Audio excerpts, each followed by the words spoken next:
Oh, my name is Jobless. Come on, nice to see you, bro. Listen, it's a pleasure to see you as well, especially doing this here in the UK, because I can imagine what it's like coming from the career that you had, Musically. to now go into media. At least we've seen the likes of Nori doing it in America now. Drink Champ. But the funny thing is, a whole lot of people don't actually know that I was wired for this, right? Because this is what I actually studied in school. I did mass communication. Wow. As a matter of fact, I worked in a co-FM for about 2 years in the newsroom before going fully into music. So a whole lot of people never knew that. This was the bread. This was supposed to be the bread and butter. But I just went to music, and I still remember when I was in college. My final year project was a presentation, a TV show presentation that I interviewed a sports coach, and wow. So it has always been in me. So when the music thing was not exciting, it's not exciting anymore. I just felt like, okay, let me try going back to, at least I know how to do this. So, but a whole lot of people never knew that part of it. So this is an example of doing what your parents said, like have something to fall back on. So you basically fell back on what you studied. Yeah, on what I studied, yes. Aside that, music is my passion. This as a matter of fact, going into college, I was admitted for financial studies, which is like accountancy. Yep. But my parents wanted that. But I told them no. I wanted mass communication. You're a smart guy. Journalism, broadcasting. And I should have done that. I wasted my time with microbiology and botany and all of that nonsense. I swear to you, all this time I think about it most of the time. Because back then, you remember at university back then in the 90s, like if you say you're studying mass communication and stuff, people will look down on you. Yeah, what's this son doing some easy stuff? Yeah. Look at us now. Bro. The world is mass communication. It is, oh. It's the most lucrative industry right now, from social media to traditional media, television and radio. Now you have the podcasting in there.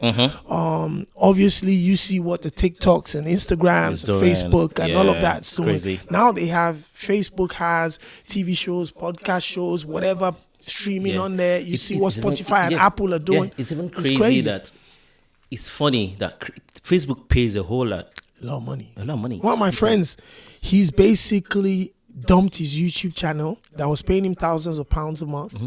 And now he's on Facebook and he's earning thousands of dollars every single month. Yeah. I met there's this stand-up comedian that I was talking to in Lagos a couple of months ago. Those guys, skit makers. Forget the those dude guys. showed me his catalog like this, bro. It's mad. Last year he made over $200,000. Yeah, $200,000 from Facebook. $250,000. That's what they're doing. Are you serious? Yeah. Wow. Don't even try them. Shout outs to brother Shaggy, Mr. Macaroni. Bro, Forget those guys. Those guys are gone. Don't even think about it. Yeah. Businessmen. Yeah, gone. Well, let's leave Facebook. Let's talk about shops to do. So see, your name is bigger than your face in Nigeria. Everybody knows the name. Yeah, maybe with social media, some people knows the face, but that name has been an industry name way back. Wow. But a whole lot of people don't know. So I said, okay, if I want to do a podcast in London, who do I talk to? Me, I like, exclusives, The people maybe say they get the real juice, you know. So, London, how long have you been here? It's 20 years this year. So 2002. Absolutely. 20 years. 20. It's been a while. 20 years this year since I moved into the UK. Wow. Yep. And what's the passion about Afrobeat? Listen, I think my story was very simple. I'd moved here. My mom lives here. I had a couple of friends that were already here working. Everybody was doing their own thing. But I had this particular group of friends. Ronke Apampa. That's a popular name in the media here. Yes. Ronke Apampa and Don Lee. Both of them were my closest friends. They're two of my closest friends here. So what usually happens is every time, because that time I wasn't really working. So in the evenings, I just go to their house in South London and just hang out there. And it just so happened that this evening, I went to their place, and within 15 minutes, they had to go somewhere. Okay. So on their way there, they just asked me that, where am I going? Am I going back home? I said, yes, why don't you come with us? Ronke was presenting like on a pirate radio in Peckham. Okay. And she said she was just going to do some presenting, host a show, and do some commercials. I should come along. So I followed them. I went there. She did her show, and then she had to do some voiceovers for recording. So she told me just to bounce back with her, to have like a conversation. So the recording would feel like there was a conversation happening. So I was just speaking with her, and the owner of the pirate radio station, the radio station was called Empower at the time, Nigerian Power. Okay. He just came out and he said, yo, you have a nice voice, so why don't you come and host a radio show here? And at the time, I just thought, why not? I'm not doing anything. We don't know how far this radio station goes. It's just like a little shed in Peckham. Obviously there was a call-in, so a lot of Nigerians live in Peckham. They call in. And I said, let me just start coming to host the show. So Dawn and myself, we started to host a radio show there called The Black Beats. So the plan was just to play everything: hip-hop, dancehall, because at the time it was hip-hop, dancehall, and then a little bit of Two-Face Idibia, and the remedies. Remedies, and a little bit of Awilo Logomba, and that was it. And I was doing that religiously every single week. Wow. We go there religiously, whether we knew people were listening or people weren't listening. And that place was like a garage. So in the summer, it was so hot that we'd take off our shirts. We'd be sweating profusely. And we'd be there playing music, not knowing whether anybody was listening or whatever, and just enjoy it. And that's just it. And I think one of the reasons why, particularly the African music, the Nigerian music was very strong with me when I was in university was when the Remedies and your Tony Tetulas and Paul Play Diaries, all of these guys were popping up.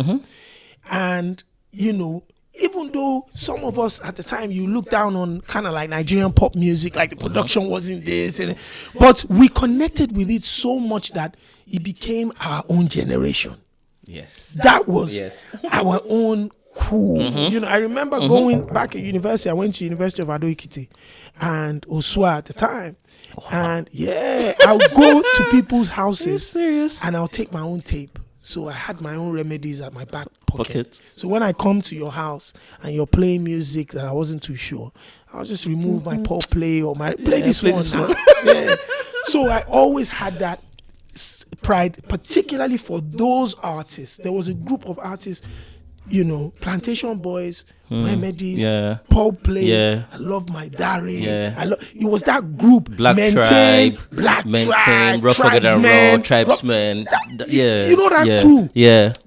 That group was just very pivotal for us. So when I started playing on radio here, those were obviously the music that we started playing. And slowly but surely, an opportunity opened up. After playing at Empower for like 3 years or 4 years. This thing that I'm telling you is 4 years. Wow. 3 years, yes, of nothing. And one of the reasons why, you have to give family and close friends a little shout out was those were very important moments in my kind of life where, it was peak of summer sometimes and we would have birthdays and family gatherings, but that would be the time when the party they jump. So you need to go resume. And all of them are thinking, I know, right? Who's this guy playing? You're not playing to anybody. Who's he listening to? But they thought I was crazy. A lot of people just thought I was crazy. That this guy just is suffer himself. But they'll just let me go and just be thinking, this guy don't mad. And about 3 or 4 years after Empower, consistently at Empower, the first licensed UK African radio station called Voice of Africa Radio launched in 2006, 2007. So I just saw it online at work. I was at work, I saw it, and I thought, let me try this. Apply here. I applied. They invited me in for a conversation. I went there somewhere in East London, actually around here. And I met a couple guys there, DJ Gabe, and they said, there was an opportunity to come on that platform and have the same radio show there. The same thing you were doing on Empower. So when I went, so this is the difference. In 2002, 2003, Don Lee and myself called our show the Black Beats Show. Yeah. By 2007, we had slowly started to have, a little bit more confidence in the UK. The emigrated Africans had started to, Buzz. we liked our music. And then the people that were born in the UK, some of them had started. are beginning to feel like, okay, and so we have something different. And when that was the year, I believe, 2007, 2006, 2007, when the word Afrobeats became a thing. And it became a thing 2006, 2007. Okay. It became a thing because when you're at a club, because then, they weren't allowing even African DJs to play African music at a club or at parties. It's hip hop and R&B. Is it they weren't allowing, or is not just a thing? Like nobody's really giving. No, they just felt that the music was bad. Oh, they felt the that music was wasn't bad. It doesn't sound good. Yeah, and everybody was listening to hip hop and R&B and dance. So what are you doing? So even as an African DJ, if you played African music, the person that hired you at a club will probably give you a last warning after one song. You can get away with African Queen and Awilo Lugumba. And Magic System, but it has to be far apart. So you play an African Queen, maybe like in a dancehall reggae set.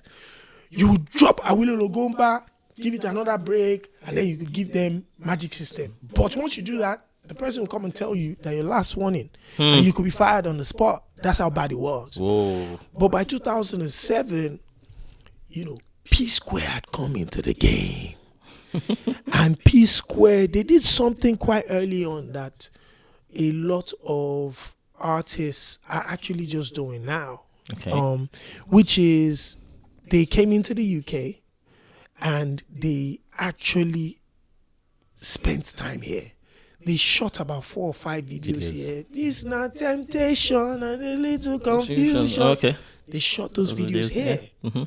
They collaborated with Alaye, who was a Nigerian, but UK. Known in the UK, yeah. So he had a British accent on an Afrobeats record. They used Peter and Paul be Igbo now. Igbo people, they serve the business. They know. So regardless, they invested that time in, whereas everybody else was coming to face Dibia, Tony Tetula would come in and then quickly go. They stayed for a while. They shot videos here. They popped up on television. They did all those things. So slowly but surely, Africans will now go to the DJ at the club and say, "Play me P Square Afrobeats." At that time, you are just talking generally African pop music, mostly. You're asking for maybe Magic System. Yeah, Awilo Lugumba. Yeah. Those are the first African pop music that really cut across. And that was very general before your P Squares of this world and Two Face came in. So by 2007, when I got to Voice of Africa Radio, I called my radio show alongside Don Lee, Urban Afrobeats. Urban Afrobeats. Okay. So you can see the transition. The funny thing is I have my concept paper and the dates I created them on my laptop. And I left it there. So when I go on there, it tells me this was done in 2002, this was done in 2007. Wow. I left it there for a day when I'll be able to share that. Wow. The time codes are on that. And it was about Afrobeats. So we got on Voice of Africa Radio. At the time, Voice of Africa Radio also had a channel on the cable. So people could turn on their cable TV and listen to it. Calling from America, you can listen online. That's when the website thing started. It was booming. Yeah. So that was a pivotal time, especially for me, on radio every week as well. And during these times, in between 2002 and 2007, I mentioned Rukia Pampa. Rukia was not only on Pirate Radio, she was also on Ben Television, which was the first... Ben TV. I remember my first interview in London was on Ben TV. Ben Television is the 2008, I guess, yeah. Ben Television was the first ethnic minority TV station in Europe. True. Not only in the UK, not black, no, in Europe. Wow. Dr. Alistair Shoyode, deserves incredible credit for his vision and belief that today we were going to be here. Wow. Started that 20 years ago. So Ronke was on Ben Television. And on Ben Television, they had the magazine show, which was probably where you popped up. Yeah. During the Saturday afternoon, when people were calling. Yeah, I remember. That was where. Yeah. It was 2 shows. So there was magazine show on Saturday during the day, and then there was intro on a Friday night. That was DJ Abbas and Ayoshinaya. Yeah. The one I did was I believe it's the magazine show. On a Saturday. It had to be Saturday afternoon. So those were the times when. So for me, playing on radio, that's where I would go and listen and watch which artist was coming into the UK. What songs were they going to play next? What's happening? That became my reference point to get information, to connect with the artists, know when they're in the UK. Yeah. You know, it was official then. But Shobzi. Yeah. There's still something that strikes me in this conversation. Yeah. There is a passion that you have that is not just about the love of music. Yes.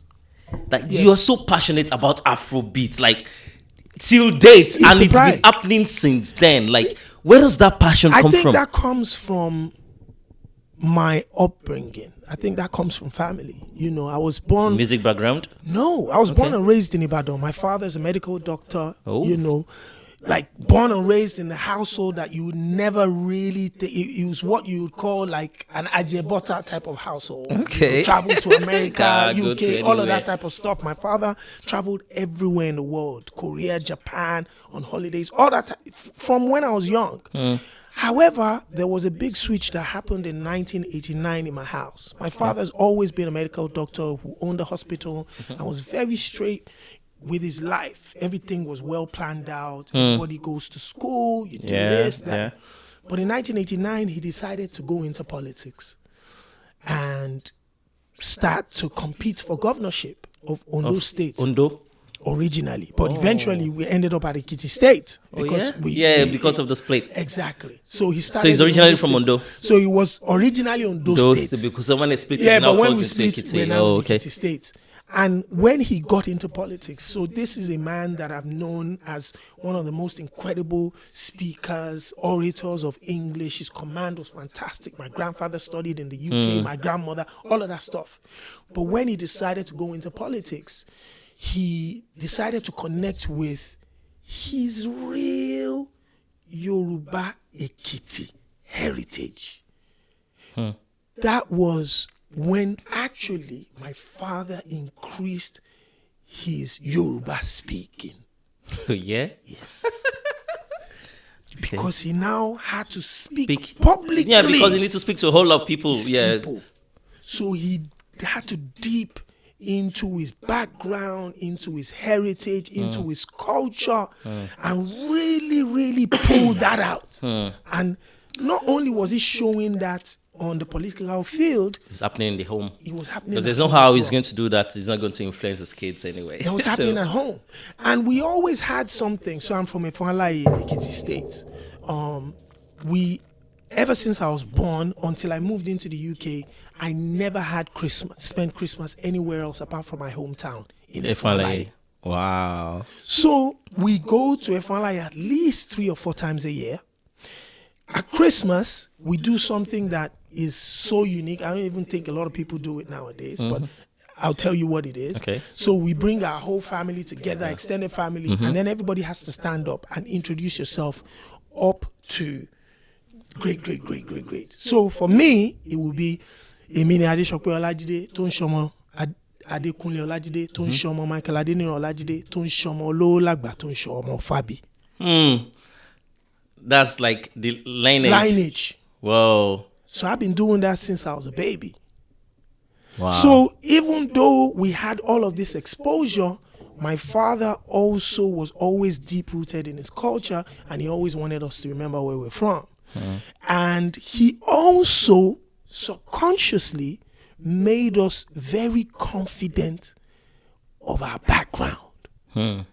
With everything else that we had, all the exposure we had, that Yoruba, that Ekiti, that pride was always there. Then another subconscious thing that happened was my oldest brother was part of the generations that were listening to reggae dancehall, Yellow Man, R&B, all of those. Yeah. But when he got into university, that's the firstborn of the family. This is the guy that's also walking in my father's footsteps, going to be a medical doctor. Yeah. His music taste completely switched. I'm talking 360. So he went to international school in Ibadan. He studied medicine at JOI. He's now in United Nations, speaks French, all of that stuff. But he started to listen to Orlando Owo, started to listen to Shino Peter, started to listen to Obesere, started to listen to those stuff. So you're in a household that was very English, kind of cool type of stuff. And then you have these very unique elements that always pointed back to our heritage. Yet we never lost the beat. Everybody remained confident, cool on the outside, was very confident speaking, could speak fluently, had no problem with communicating with anybody in the world. But we just loved our heritage so much that we kept it a part of us. Now fast forward to coming now into the UK and jumping on radio. I always knew from the beginning when I was here that only one thing made everybody stand out. And that's confidence in who you are and what you bring to the table. Who am I? What do I bring to the table? I'm a Nigerian. I'm an African. And that alone is something that makes me different. When you see me, you can tell what I am. I'm tall, dark, black, bald-headed. And I'm meeting you for the first time today. I never knew you that tall. I was like, big baller, little boy. And I actually also covered sports. And I'll tell you a very interesting story where my African heritage played the biggest role in my life. Please. So I knew I had these qualities. So all I had to do, even though at the time it was uncool to be African, it was mostly things that they joked about. You're Af. When they call you Af, is a derogatory comment here. Half. You're Af. You're so Af. You're so African. You're local. Yeah. Once they refer to you as that, our accents, our pronunciations, our expressions were things of jokes. Which is a new cool now. It's a new cool. Imagine my daughter's being proud, saying, they told her to select the playlist in school because she's the most Af in class. So that derogatory comments by my daughter's generation has now become a cool stuff. And I'm looking at her like, if only you knew what we went through. That Af was back then. So for me, I always knew that was a very important part of everything I did, how I spoke, how I walked, my music taste, and I decided to stick with that. We didn't know where we were going to go, but it just made me feel good. Another secret is that I listen to music on the radio the way I listen to music in my car. So I'm a big fan of the music and I'm just having fun.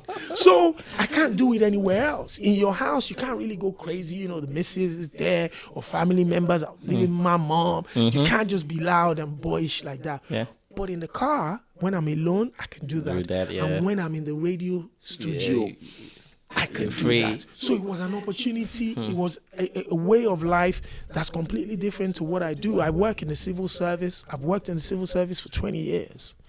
I've worked for the government for 20 years. Wow. Yes. Well, on radio. Till now, as I'm speaking to you. Wow. I'm going to work tomorrow morning. So I've kept the civil service job and had a completely different life, which was like an escape for me. So it became the balance that I needed as a human being. That made me happy that, the civil service job will pay my bills, will take care of anything. I don't have to worry about money. So even if the music is not bringing money, you're fine. I'm fine. But I can do what makes me happy on this other side. And that is to promote my culture, promote my heritage, listen to my music. And those were the blessings that God gave me that kept me motivated when I shouldn't have been. So whilst other people were looking for bread and butter, I was just looking for a release. I was looking for an escape. I was looking for something that made me feel good. And with that, there is no way in this world you can quench a flame where the flame was purely for the soul and not for your pockets, not for your stomach. You can't quench it. How? There's no way you can quench the flame. That's purely for the soul. It's not for my stomach. I'm not doing. If I was doing it for my hunger. stomach, I would have quit. Wow. Yes, but I'm doing it just for my soul, for my sanity, for my pride, for my happiness. You know, I read something about you speaking to the UK Parliament. Yes, I did, alongside Patoranking.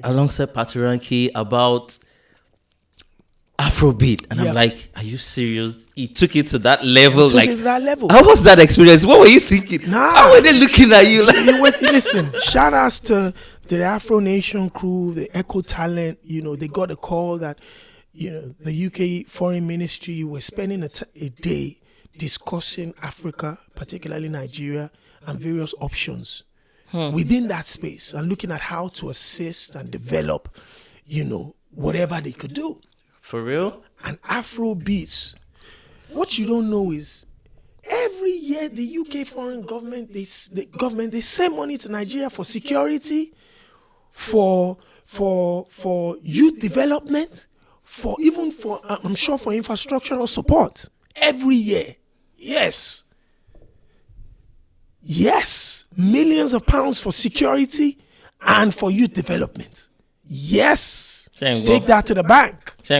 So during these sessions, we're now looking at areas where what can we do to opportunities. develop these people? Afrobeats and the music exploding was one of them. Yeah. So they decided to invite myself and Patoranking to come and speak to them about what was happening with the global explosion of Afrobeats. How would it impact the community in Nigeria, the younger generation? Because the youth are the future. Yeah.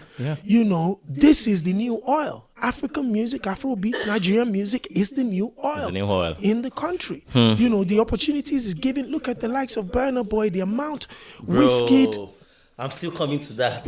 It's crazy. That's a topic of its own. Exactly. So I went to the parliament to speak to them about these opportunities, about what is lacking, where you know, international governments can assist in developing the youth who have shown a great tenacity to use their skills and talents to promote the African culture in ways we probably haven't seen that many in a long time. And it is easy now with lack of electricity, lack of internet, lack of structure. They've managed to create an industry that is now a multi-million-dollar yearly industry. As far as I was concerned, I think the last statistics I got was that Nigerian music industry was generating, according to PricewaterhouseCoopers, was generating close to maybe like between 54 and 75 million dollars now in 2000, estimated in 2019. Every single year. And now it's already gone past that. Like crazy. And that's in the billions. So they were just looking at, so what can we do? There has to be laws. You know, there has to be laws in Nigeria that would help support creatives. There has to be financial incentives for governments and private sector companies to invest in the communities and look at the young men and women that they can support their creative industries. And those were the conversations that Patoranking and myself had at the parliament, and we were speaking for over an hour and a half to a selection of foreign affairs MPs. Talking about Afrobeats. It's crazy. Wow. I'm telling you. It's just... And what was their response? They were fascinated, blown away. Bro, I've got emails here from the representative of, you know, the British government asking me later many times about what ideas that they should be taking to the Nigerian government, bro. Yeah, they sent me many. The Nigerian government don't even give a They're chasing us, like chasing us. That's okay. What we said was mind blowing. Blah blah. See, that's Jonathan. consistent emails saying, so, you know, what can we take? Please, can I? So I had to eventually sit down and write out bullet points of the conversation and areas I felt that they could take to the Nigerian government, because they give money to the Nigerian government. So they have a power to say to them that the money that we're giving you, this is how we want you to spend it, to be spent this way.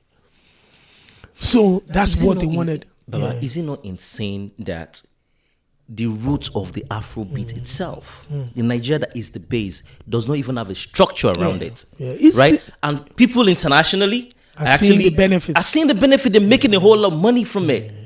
I think it is heartbreaking. It's not only sad. You know, I've gone past anger and disappointment and just sadness.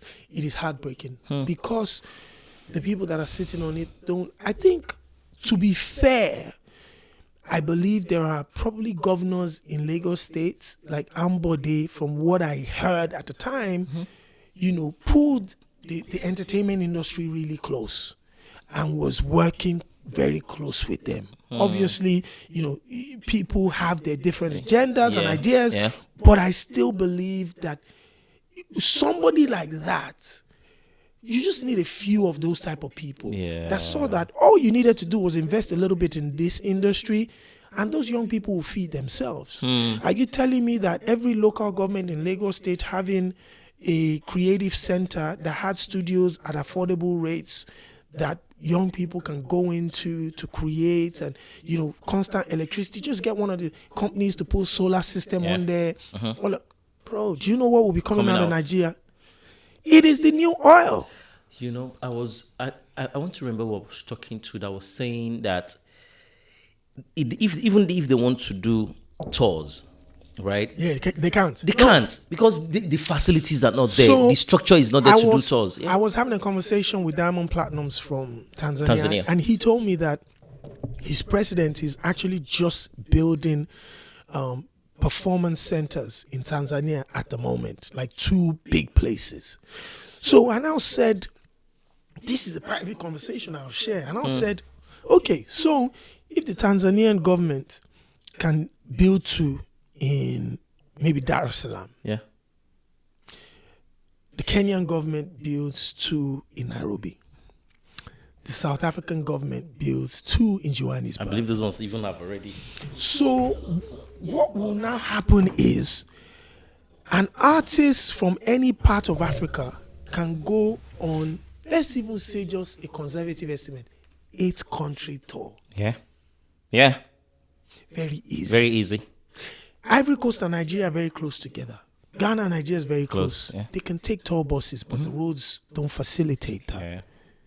If there were leaders that understood the impact of the entertainment sector and really wanted to change people's lives and generate income at a rate where other parts are not generating, you can invest in that road, in security, and start to see more activities that will go beyond entertainment, business, that will take different cross.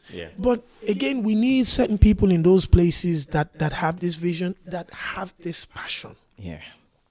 To be able to unlock that information and be able to get it over the line and get it done. Because what we know is, sadly, government officials in Nigeria will face projects that they believe that they can make a buck from, and not passion projects, not things that would live forever and change the lives of people. Hence, why we're where we are, you know. And opportunities like that is what makes me know that I'm on the right, you know, we're on the right track. You know, as I told you that I had a second moment. In 2014, I went to NBA All-Star Weekend in New Orleans to cover NBA All-Stars for Vox Africa TV. Shout out to Vox Africa. And whilst I was there, obviously to interview LeBron James, Dwayne Wade and everything. But one of the big targets was also to interview Hakeem Olajuwon. Now, Hakeem Olajuwon, who is one of the greatest NBA players of all time, originally born and raised in Nigeria, Hakeem the Dream, a legend, an icon of NBA. When we got there, unfortunately for me, the NBA was also celebrating Hakeem Olajuwon at that time. So which meant that there was a lot of attention on him and so much. And I was there thinking to myself, first of all, in the press room, there were 1,800 pressmen that were accredited all over the world to come and cover the NBA All-Star Weekend. So instantly I knew I was going up against everybody. But I stood back and I remembered what makes me different. I'm African. Niger to the bone. So there's always a question that I'll be able to ask these people in this room that this 1,800 people never ask. And straight away, I started to raise my voice and ask the African question. Guess what? The entire press room, every time when I ask my question, they keep quiet. And whoever I'm speaking to, be it Dwayne Wade, be it LeBron James, only wanted to speak to me because my question was different from what the whole room was asking. So from there, I was getting in a huddle of hundreds of pressmen. I was getting a one-on-one conversation because my question was different. However, that response that I wanted to give me now became very important to what everybody else wanted to also get. That was my first take. Now, I defeated those people there. Now, how am I going to get Hakeem? We're looking for him. It was late. We're about to go. I just saw him walking with about 20 or 30 NBA officials and security guards. It was impossible to get to him. I was running around. It was impossible. Last minute thinking, 11 p.m. at night, I just said, Egbon Hakeem. He just stopped. He looked back. And I just prostrated on the ground. Ekalesa. Wow. The whole room parted like the Red Sea. Parted like the Red Sea. And he just walked towards me. Did.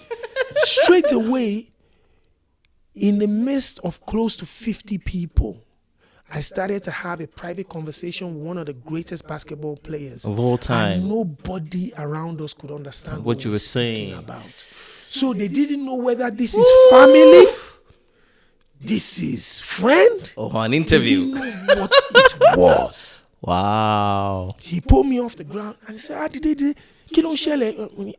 Ẹ̀yin tí torí mo ṣe wá síbí o. I came here from the UK to come and see you, but we tried everything. They didn't let us see you. He said, what? He said, oh yeah, big bags telling me, let's go to the hotel. Wow. And he walked me out of that place with my cameraman and we went straight to his hotel. That's how I got my interview. Because I played my African card. Wow. Because I played that African card in the midst of people that did not understand what was going on. They just didn't know.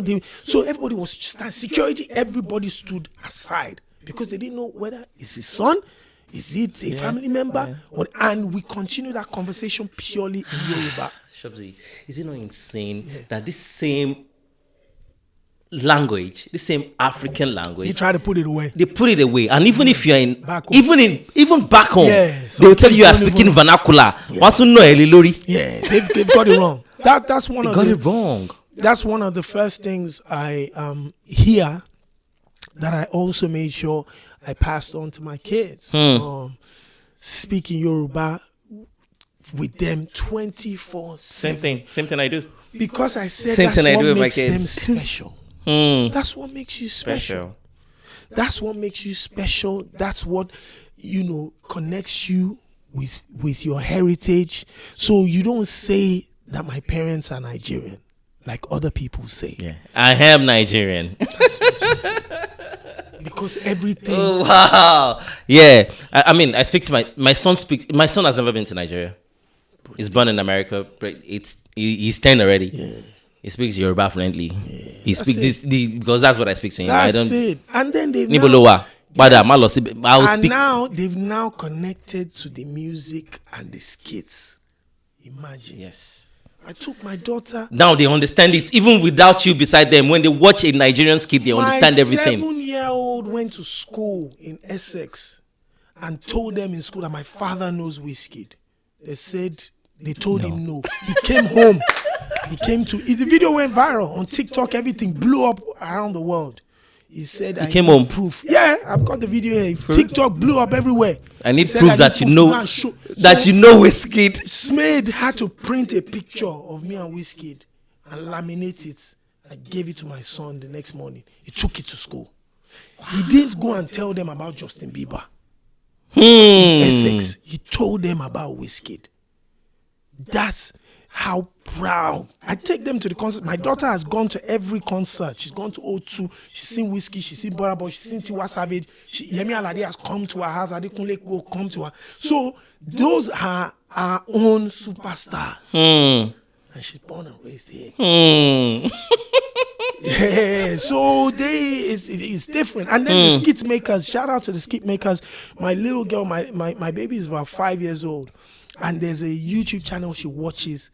Like, even me, I'm always stunned how she finds it. It's called Ojo. The guy is called Ojo on YouTube. Yeah, I know Ojo. I know the channel. Where is he based? Yeah, is he based in Nigeria? I believe so. That's what my daughter watches. So they watch Ojo and some other skit makers.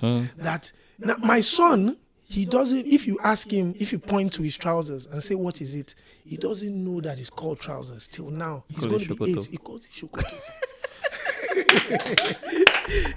Till now, and he says it in school. He doesn't know that this is actually called trousers till now. You know, and I think for me, those are. You know, it's almost like a manifestation of how proud I subconsciously got about my heritage and how I passed that on. And I'm passing on to the kids now. Building their confidence. Yeah. But there's something that I've actually been thinking about, like this new generation of Afrobeat listeners, especially when it comes to Europe, UK, America, right? Many of them don't actually understand the roots and the fundamentals of this music. Yeah. A whole lot of them believe this thing starts from Wizkid or Burna Boy. Many of them don't know who Remedies or Tony. Yes. I think it's interesting you're asking me that question because yesterday night I was actually thinking about it in my car by myself. Oh yeah? Yes. And I was thinking about it because I said I would personally want to hold my hands up to say that people like myself and people that have been in my position also haven't done a good enough job in carrying those icons across. Yeah. You know, instead of pointing to other people, I want to start with myself to say, you know, when I mention Afrobeats and whatever, I'm quick to say Wizkid, Davido, Yemi Alade, Burna Boy, Tiwa Savage, and not talk about those who impacted me. You know, my Paul Pay Diary, your Daddy Shoki, my Daddy Shoki. Like, do you understand what I mean? So a lot lies because now a lot of this new generation that are following Afrobeats. Naturally, the more successful it gets, the more popular it gets, people will now need to start going back into the history. So what we now have to start doing with a podcast such as yours is to make sure that we drop this type of information in here. Yeah. So when they get here, they can go and search it. They who will is this person? Yeah. There are documentaries being made. Bankuli is making one. Ayoshonaya is doing one. As a matter of fact, I spoke to Ayoshonaya this morning. We were talking. He said he was going to Atlanta this morning. It's amazing. I've seen a couple of. You know the crazy thing? He sent me an email like a couple of weeks ago, and I said, "I'm working on a documentary, and I want to put JOI remix." Yeah. And I want to put JOI remix, and so they were looking for they wanted the clearance. Yeah. I was like, I'm quiet. Don't ask me for clearance. Go and use it. It is you. Because JOI, it's part of. There's no way you want to talk about that history that you won't go because that was a blowout. That was a big record. Back then. But you see, this part of the world. Yes. We need to also make them understand that. See, there's a group called the Remedies. Yes. When nobody was paying attention. Yes. There are people that are like the forefront called Kenny and D1. Yes. That actually brought a new Kenny's face. music was pretty much Bad Boy. Was Bad Boy in Africa. You get that brought a new face to this thing because absolutely many of them don't know. They just believe Wizkid just came and just started. again, the reason why I don't blame them, I'll give you an example. Like I told a friend of mine 2 days ago, that some people, just because they saw me with Wizkid in Puerto Rico and he said Afrobeat CNN, to them, that's the first time they've seen me. True. Do you understand what I mean? Yeah. Just as when Wizkid did, Come Closer and One Dance with Drake, was the first time they heard a whole lot of Wizkid. people heard him. Yeah. So that's always gonna happen. And I got to a position where I have to accept that and say, usually when we welcome you in, we will also provide you with Afrobeats 101. Yeah. I say Fela Kuti created the term Afrobeat. He started this. This was music that was being used for social justice and promoting African ingenuity and African women and human rights activism. And after Afrobeat, obviously you now had different forms of African popular music, because Afrobeat itself, Fela Kuti created that from jazz, funk, African, traditional African jazz music and instrumentation and high life and funk, and that's what he put together to create Afrobeat. Yeah. So if Afrobeat, even though he used that, largely to promote social justice and fight the human rights and stuff like that. Yeah. How he got to that was also through creating African popular music. That's what he wanted to do. And he brought all those elements together. True. That's Fela to one side. Now we have King Sunny Ade from Nigeria. We have Obe. Now we have Barrister. We have Kollington. We have Shina Peters. These were traditional Nigerian musicians who had traveled the world back in the 80s and the 70s with tens of band members promoting African music to the rest of the world, traditional African music. Now that is Nigeria in itself. You have your Oliver de Coke, you had your Sonny Okosun.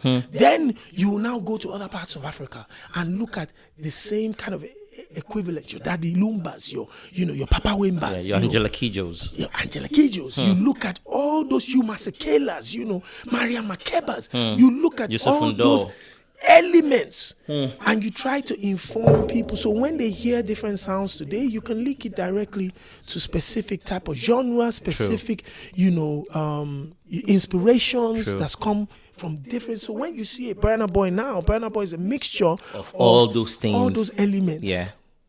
You see a Wizkid is a mixture of all of those elements. Shogbai. Like play, like say it's not serious. Yeah. Wizkid did 3 days back to back in 02. You can't understand what that means to us. Smade is the one calling me now, that's been calling me for a couple of minutes. That's your phone is buzzing. That's Smade, who was the first person I interviewed Wizkid in his living room exactly over a decade ago, 12 years ago. He came to do a club here that was 150 capacity. So I saw that. 150 capacity in London. He was on Smade's couch when I interviewed him. That's where he was. Ice Prince was in the house. They were just playing computer games. And we just thought, this was young cool guy. Yes, 12 years ago, 150 capacity. Wow. We're there. So when we were emotional at him selling 20,000 times 3. Then you have to understand. That's why I say to people that you cannot understand how I feel. Yeah. You can't. One of my friends was telling me when we were at Burna Boy's concert in Manchester, and I was going crazy, enjoying myself. One guy was like, what's wrong with this guy? Was telling one of my other friends, and I told them, I said, you cannot understand what's wrong with this guy because you don't know that you are not bad. And that feeling, me, if to say that maybe I could just cry because I like to cry a lot. What are you saying? You won't know where the tears are coming from. Because to the O2, I was walking in the O2. While Wizkid was performing, I was walking in the crowd, and then I looked in the audience. I saw my daughter in the audience. She saw her dad. She calling me dad. Come on, man. What are you talking about? I took her as a baby to Factory 78 studio. Shout out to my brother DJ Larry. Shout out to DJ Larry. Yeah, I know DJ Larry. I took her there as a baby. I've got a camera picture of her, playing with the microphone, pulling. She didn't understand what all of that was. But now she's standing in the crowd screaming. Yeah. She's at the O2 with her dad, who always used to go everywhere at that time. That, you know, it was difficult. You know, I had a young baby. I was running up and down. My wife felt like she was just by herself. Yeah, she didn't know still what this in guy civil was service, still in radio. Oh damn. She didn't know what this guy was doing. This is something that's not bringing money. It's actually I'm spending my own money. There are times when, if you know the places that we've traveled to just to go and get an interview sometimes, you know, and we're chasing and we're just. I remember when I connected with DJ Larry, we had met at Voice of Africa Radio, so I used to play from 9 to 11. He used to do the graveyard shifts from 11 to 1 a.m. or 2. And what really drew me close to him was exactly what you've done here. Before Larry starts his show, he'll set up laptop, set up the camera, set this. Everything. I'm thinking, this guy. I'm always thinking to myself, what you don't worry about? What is that? Who's listening to this show? That so he always used to record his program then. And upload it. There was some podcast system back then. You upload it on there, and he used to do it religiously. So about a year after we had all left Voice of Africa Radio, I just bumped into him around my mom's house. I waved to him. What's up? My mom lives there. Okay, cool. We spoke for a bit. We left. The next week, I saw him again. This was somebody I hadn't seen in 12 months. And all of a sudden, in 7 days, I saw him twice. And I said, Larry, give me your number. I will call you. What are you doing now? He said, I have a studio at home now. So I just record interviews sometimes. So when I went to his house, he had set up a whole room with camera, this, that, and that. Munibo boy. And he said, you know, sometimes it's so difficult to get these artists. I said, with what you have here, it's difficult to get these guys. And you're promoting them for free. I said, okay, do you know what will happen? I will join you. I will go chasing these guys and do the interviews. And let's run it that way. And that's how we all started with Factory 78. Wow. And that was it. That, we're going to make this thing. Are they crazy? Like, this is the platform here. A platform that we only had Ben Television and we had a few radio and that was it. It's crazy. When I was in Nigeria when the whiskey thing was happening, and when it did the first day, and I saw it sold out, I was like, well, of course it should be. But second day, I said, okay, but I wasn't thinking the third day was going to be filled. That's crazy. Then when I saw the third day, I was like, are you kidding me? Do you know that on Earth, there are very few people that can sell this arena 3 days back to back. Only people 3 days. The only people that and people act as if it is normal. No. The people that have done that here are maybe Drake, your Ed Sheerans or whatever. Yeah. And that was it. Just few. Stormzy just did the O2 for the first time this year. And that's arguably the biggest UK black artist that would ever do it. And some boy from Ojo Legba just killed it. Like, it's nothing. Davido has come to do it. Burna Boy has come to do it. Davido has done it twice. Yeah. He did it again. Yeah, shout out to David. Has done it 3 times. Yeah, Burna has done it like... So, you have to understand where we are and how we feel. How did you feel about that Grammy thing, though, when they didn't give it to Wiz? Honestly, I always had a suspicion that, because you have to understand that the Grammys is a political campaign. There are rules that you have to play by. Mama Angelique was a 4-time winner before this 5th. Yeah. She's been, on that rodeo for a while. She knows what to do. When she shows up on a Christiana Mampo TV show on CNN, talk about a Grammy nomination and how that album is actually to promote love and life and this, and performs on CNN. You have to understand that it is part of the playbook. And when you also look at the history of the Grammys, they don't reward popular songs. Drake has been nominated 37 times. He was only won 3 times. Yeah, he won 3 times. Yeah. Nas only won his first Grammy in 2021. True. After 22 years of active service. Snoop 19 nominations and never won any. 50 Cent, the year he exploded and had a diamond-selling album and as a breakout artist and everything, he never won one. So they've always had... Why did they do that, though? Yeah, because... first of all, you also have to understand that the Grammy voters largely consist of old white men. Yeah, in the academy, yeah, we know. It's, so it's something close to a mafioso. You know, so they don't know better. So they actually don't know better. So the suspicions that the album might go to Mama because she was walking the walk. She had a brilliant album. She had fantastic collaborations. Yemi Alade, Burna Boy, Mr. Easy, productions by Kelpie. All of she did what she was supposed to do. As a legend, she was actually competing in the pool with the young cats. And once that happens, that should raise eyebrows in the first place that, she's doing what she's supposed to be doing. This would have been, if this was a Nigerian artist, most of the time they would have been doing what you consider legendary music and, stuff for the mature mind. But she targeted the in crowd.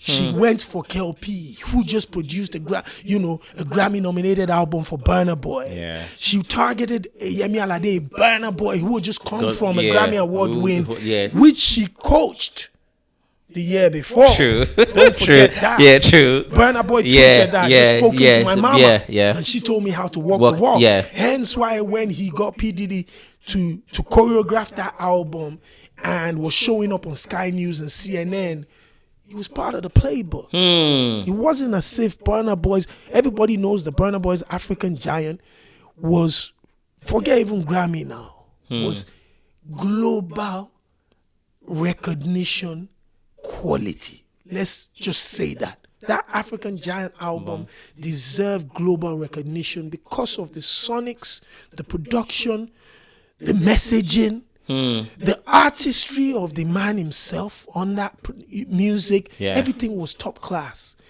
But of course, Grammy did what they did. And then he came back with Twice as Tall, which a lot of people felt like wasn't just that quality. In my opinion, Twice as Tall was fantastic. Fantastic album for me because I always said that as far as you serve your core audience 1, 2, 3, 4, 5 songs on a project with core, we're good. You can do whatever you want with others. Good. And he did that. Plus P. Diddy had Anderson .Paak production. Don't forget that. Yusu Ndo, Naughty by Nature, Angelique Kidjo. He had all of these plays in that Twice as Tall album because he had already reached the ceiling. So why don't I go back there and take the cherry and then I could go and face my work? And that's what he did. He went back there, picked the award, and then he came back to the grind because he knew that his artistry, his stage performance, as long as you see that, you're going to understand what Burna Boy is about. And I think that's what everybody's starting to see now. People talk about his personality, his character, whatever. This is the music business. Your only concern should be the product that he brings to the table. His music and his performance and his artistry. Bro, the Burna wave is crazy. Like right now, even me, I don't understand it. It's been crazy from day one. If you remember, he always had something special. He couldn't come into the UK and we were yearning for him for years. And when he eventually came, he unlocked the door. The audience was there. Burna always had a cult following. It's just that the cult following grew bigger. Bigger. He's always had a following that believed in his sound. I saw this video that Wiz was saying that he was going to make a special gold chain for you. Do you have your chain? Do you have a chain now? I don't have it yet. Come on, man. Wiz, what's going on? I know Wiz is going to do it, man. Wiz, we need that chain. I want to see that chain. Wizkid is a special talent that comes once in a generation. Yeah, he's special. He's a door opener who not only knows his talent, he knows his place. That's unique. Bro, that's deep. Not just the talent, he knows his place. He knows his position. He doesn't have to try. He doesn't have to force. Wizkid opened the door to the young generation today. He brought a new fan base to Afrobeats in 2010, 2011 100. that we hadn't seen before. He brought the teeny boppers in. He knows music. He has it. And, there's some people that when we go and see Wizkid, I try to break it down when I'm talking about things. I say Burna Boy, when I go and see Burna Boy, I go because I know that performance, I saw Burna Boy perform 3 times in 1 week I wasn't tired. I went to Dublin. I went to everything. I'm there and I'm still vibing the same way because I get a different energy every time. I know what he's going to give. If you pay £70 for Burna Boy here and you saw him performing in Dublin, Maberu, don't be scared. Everything he gave them in Dublin is coming to give you in Manchester. Then he's going to go and give them in Paris. He won't shortchange you one penny. That's Burna. He doesn't know how to do it on a low, on a middle level. He's going to give you 150% every single time. You're not going to hear that, that performance was not, yeah. Burna Boy is going to give you what he gave them in Madison Square Garden. He'll come and give it to you in Leicester. That's him. I think he's in Madison Square this year. Yeah. It's going to break the thing there. Davido, he brings a touch of energy and a touch of superstardom to his stage performance.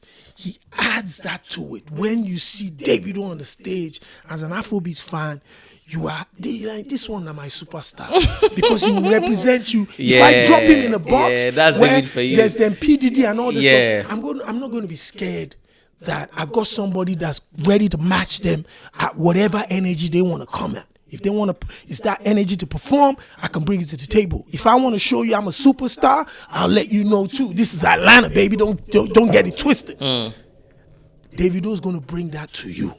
And when you see him sparkle on stage, you see that shine. You know this is a superstar, an African superstar of a different dimension. Then when Whiskey comes in, is our emotional connection to the new generation. We watch Whiskey with our hearts most of the time. We're not listening. We're not even seeing. It's an emotional connection that once it's there, and it starts to groove. Everybody say yeah. You're gone. You yourself, you don't know when you're saying yeah. Bro, I love them. I love them.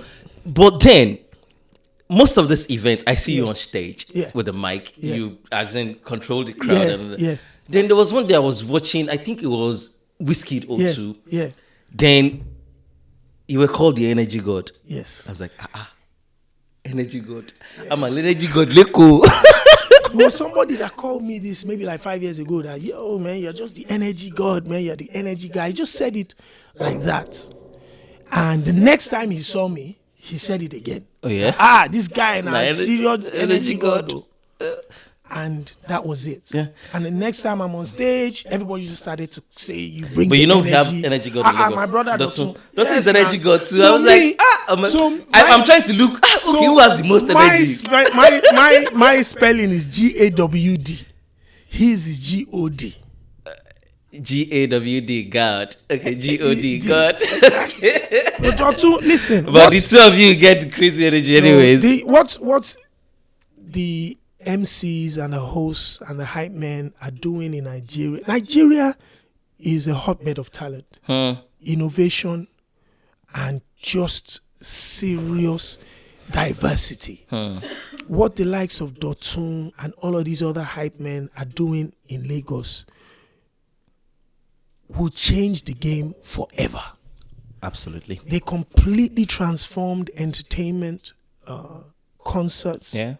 Added so much value to it, bro, that it's it's just unique. Can you see the extension? Now it's even way past the level of music artists. No. Now hype men are going platinum. No. Hype men. Bro, you can't.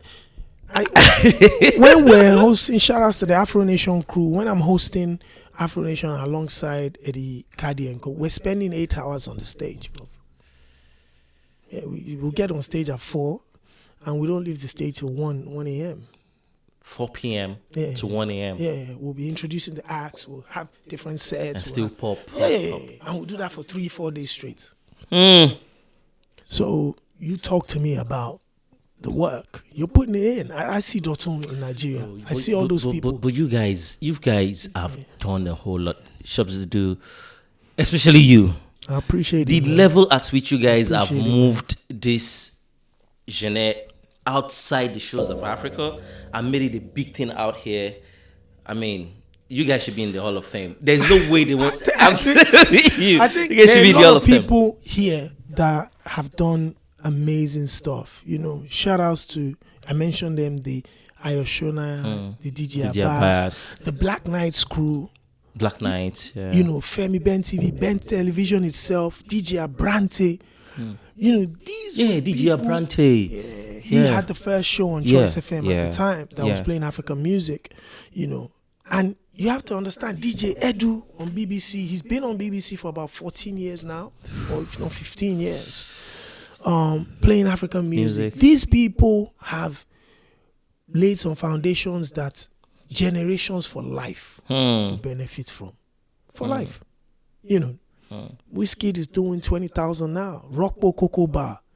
Rockbo. Come on.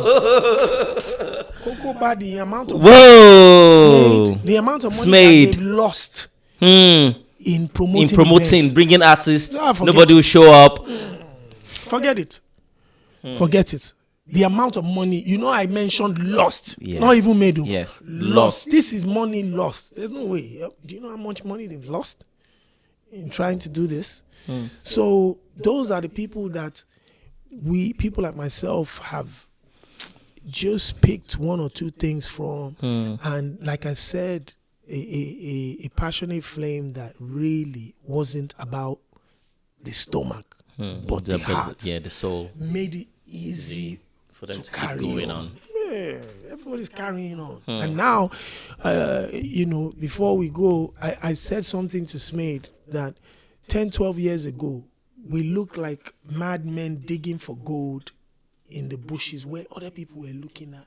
And when they see what are they doing back there? Digging where everybody had confirmed that this is where R&B and hip hop was making money. But it took them 12 years. They were digging around. And they now came to join us where we had been digging since with Africa Wajambi. So now those madmen of 12 years ago and women have now become geniuses today. Because we stuck to it and we believe that this thing, there's something there. People underestimated the power of over 1 billion people in Africa and tens of millions, if not hundreds of millions of Africans in diaspora. Yes. They underestimated that power. America alone has over 8 million Nigerians, especially. I'm not talking about other African countries. Nigerians alone. I remember over 8 million. saying that my dream was to see African music on the global charts, your Billboard charts. Now, not only are we entering the charts consistently, with the platforms like Afro Nation and partnerships with the UK chart company and Billboards, we've created our own Afrobeat charts officially on Billboard, and America. Yeah, come on, man. What do you think about these new boys, though? Everybody, the fresh guys coming on, the Fireboy, the Joe Boy, the Rema. How are they doing? I'm a big fan of those young cats, man. I love those young cats. I love the freshness they bring to the scene. I like the energy they're bringing. I like the way they've changed the music. They've increased our fan base. They market to different audiences. I enjoy their music. And for me, that was one of my fears. I felt, when slowly, if you start becoming an OG, you start becoming where you're like, these young guys, their music, no, they're sweet, man. But I'm such a big fan of the music that I'm a big fan of the new guys. Those that Mavins always brings up, Magics, Chocolate Ruga, City. Chocolate City. I've just left Chocolate City. I was listening to new music with Black Bones, unreleased music. Yeah. Crazy. Black Bone is crazy, bro. He's a genius, man. That's another genius. That's another special talent. Not only musically, but he knows, he knows what to do. He understands even the marketing. He understands the marketing. The likes of CK. Yeah, look at what the likes of CK. Come on. Yeah. Those guys are killing. They really killing. I love them. Oxlade, Ira Star. Ira Star. We're talking. Now we're talking. Now we're talking. That's a special talent. I've seen her perform on stage with nothing but a guitarist and a pianist. And killed it. She held us down for 30 minutes in the UK. Like it was nothing. She was also having a conversation with us. While she was performing. 19-year-old girl. You kidding me? I know, man. I was blown away. I So know. me, I know I'm she's excited special. about She these is young special. guys. I'm so excited about them, and I'm happy that I love them, because I was scared that I was going to be like, oh, OG. But I'm a young fan. It looks like it's not ending anytime soon. The world is. Let me deviate from music a bit. Yeah. Nigeria as a country. Yes. When you guys look at that country and with the whole situation, the way everything is going, do you guys ever think that you might want to go back someday? I'm not massively a fan of the country? Just the way it's being run. I'm not a fan of how the country is being run, the lack of security, the lack of just the normal amenities that human beings deserve. Basics. The basic amenities. And I love my people so much that they are too hardworking. Nigerians are some of the most hardworking people in the world. 100. And without doubt, some of the nicest people in the world. 100. But the system are turning the young generation into some of the young generation into monsters with all this blood money and all of this stuff, the insecurity, the kidnapping, the armed robbery. So the frauds. It's not anything that excites me. However, the greatness that the music industry has become, the entertainment industry has become, is a testament to the genius that we have in Nigeria, and what those young men and women can achieve. Yeah.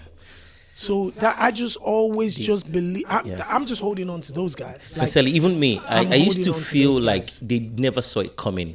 If they did, maybe it would have been an obstacle some way, because they didn't see. Nobody was focusing on music. There's no money there. They were on their. They know where we get. But look at what it is today. I hope that, this young generation and these selfless entertainers and these incredible geniuses somehow something would happen, and maybe if we get like a young leader that was ready to tap into the youth, just to support, not only with advice but information and support. There'll be a turnaround, but until then, I'm not super excited about it at all. We're hoping there's an election coming next year, so everybody's looking forward. We don't know where it's going to fall to, but hopefully, maybe God's intervention, because if it's still the same set of people, we're not expecting anything. We should just keep looking forward to our Afrobeat and making Nigeria proud as much as we can, because I think that's the only export we have now, and it's the biggest export out of Africa, regardless. So we should just keep looking at that. Your podcast, yes, sir. I'm a big fan. The Afrobeats podcast. Afrobeats podcast. How's it going with it? It's going amazing, man. Shout outs to Afri Media. Shout outs to LM Media. That's like my team behind it. That helped me create it. I just thought, just like you, let me start having conversations, build something myself. The culture was developing, and I feel like for us to be able to hold on to something, we need to own something. 100. It was time for me to own something and develop something that I could pass on to my own kids. And just say I was part of something. In the future, people will go back to it as reference points, information, see some of the stuff that people had done in the past. And that was my inspiration of going into it. Great catalog. Thank you. I love it. I saw Brimo, I saw Buju's edition. I love it. I was like, oh my Buju God. was for me was one of the reasons why I created a podcast, where somebody that I completely had a different perception of. The minute he started speaking, I just saw a young man that was doing something he loved and never knew would open a door for him. And that was so endearing. That's it for me. That was it for me. When I was speaking to Brimo, I just had an interview, Diamond Platinums, which I believe is going to be an absolutely incredible interview, where he speaks about so much Don Jazzy. For me, I just thought from day one, I felt like celebrating our culture was in our own hands. The way we carry our entertainers was in our own hands. A lot of people didn't know who they were. We do. So how I act to them is what will make people understand how incredible they are. Well, have you ever had any encounter with any Nigerian artist that you felt like this guy is shit? Of course, many. That's normal. In as much as they're awesome, a whole lot of them are shitty. Like really shitty. There are a lot of artists and entertainers that, I probably will not add my energy to, again, personally involved with. However, I came to understand my role and my place. Okay. My role and my place is to promote the culture and anything good for that culture. Even though there might be artists or entertainers that I do not have personal relationships with and I believe are absolute crap, if their content was great for our culture and I enjoyed that content, I would throw my 150 behind it to ensure that it gets to where it's supposed to go. Yeah. So which means you don't actually add personality to what the talent is. Sometimes I'm a human being. I've been affected that it's affected how I've reacted to their content. But I've also matured to a level where I understand that, I'm a human being too. Some people might not really give a damn about what my personality is like. They don't give a fuck about me. They don't like me. However, the business is why we have a relationship. I have no right to judge who they are. That's their person. Yeah. And that's what they exactly. they think that's is cool. What I think too. Sometimes I just say, sometimes you'll be hurt. Leave the personality away. Sometimes we'll be hurt. We'll be hurt. I've had differences with people in the past. And sometimes I've been opportunity to sit down with them and just kind of iron it out. That, and then you find out that, listen, everybody has their own issues that they're dealing with. Yeah, and sometimes many of them don't even actually understand how things work out here. They don't care. So, they just do things like that in Nigeria. There's an artist that I had asked an interview from in the past, maybe like 2012 or whatever. He told me to send him a cab, send him a car to come through. And I said, nah, man, that doesn't happen, man. This is a platform here that everybody's trying to develop. I ain't going to do that. And years later, he came calling me, trying to get an interview. I told his manager, I said, this was how he shitted on me back in the days, man. So he can stuff that now. What goes around comes around. But what I know works is being good to people. People remember how you made them feel. Yeah. If there are some people that, people see me all the time making noise about Yemi Alade it's because of how that lady she's awesome. Made me feel from 2014. I've never heard anything bad about the lady. She's awesome. Adekunle Gold, Tiwa Savage, Simi. People that I had encounters with quite early on, and they left a mark on my heart that at any point I always feel like I had to defend them. When Tiwa Savage had the situation with the sex tape out, some people said it to me, "Oh, you're queen." I responded back to them and said, "Yes, she is, and she will still be." This has nothing to do with the 10 years of legendary status that she has given me. Has nothing to do with Kele Kele, has nothing to do with legendary status of performing on stage. This has, she had a situation that she couldn't control, where someone tried to take advantage of her. Let me find out how many people try to take advantage of you and the situations you couldn't control. And let's dig into your closet and see what's really going on. It's nice for jokes at the barber shop and whatever. But what's really going on with your situation? Hers was the one that was out there. We know it's in there, everybody closer to. Only if you don't want to talk. So that's it. So only if you don't want to say anything, but we know what's going on. So I just got to that realization. For me, that's position where you understand what your position is, and you try to do your job regardless of the emotions. And I remember how people treat me. I remember, because I'm a harmless guy. So I just want to be excitable. I just want to have fun and whatever. So what you leave with, I don't forget things. I don't drink. I don't smoke. I never done drugs. I don't do nothing like that. So you're everything I do updated. Is thick. Mad memory card. So yeah, awesome. Man, listen, my brother, thank you for having me, man.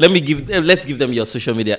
Absolutely. Platform. Listen, Adesope, ADESOPE, Olajide on Instagram. Shopsy Do, put that on Twitter. It comes out. TikTok, Facebook, same to Shopsy Do. Afrobeats podcast on YouTube. Afrobeat podcast. Listen, guys, forget original intelligence. Afrobeat podcast is insane. Go and listen. It's insane. I love it. I'm a big fan. Original intelligence and what you're doing. But jobless. You know, we love it, man. Listen, this space is big for everybody. Yeah. Shout out to Ikechukwu Kills. Yeah. Ikechukwu does drink. Chill. Drink chills, yeah, right. So yeah, I'm looking forward to have him on my show. I want to go on the show too, because there's a big spot for everybody. It's a big platform. So, I even tell anybody that I say that I think you have something. I say, go and start a podcast. Keep doing it, man. Yeah. We appreciate it, my brother, and thank you very much for having me. Shokpai, I'm privileged. Sitting with the superstar, the real Afrobeat himself. Thank you, boss. Thank you, brother. I appreciate it, man. See you, everybody. Talk to you next time. Bye. See you on the other side. My name is Jobless.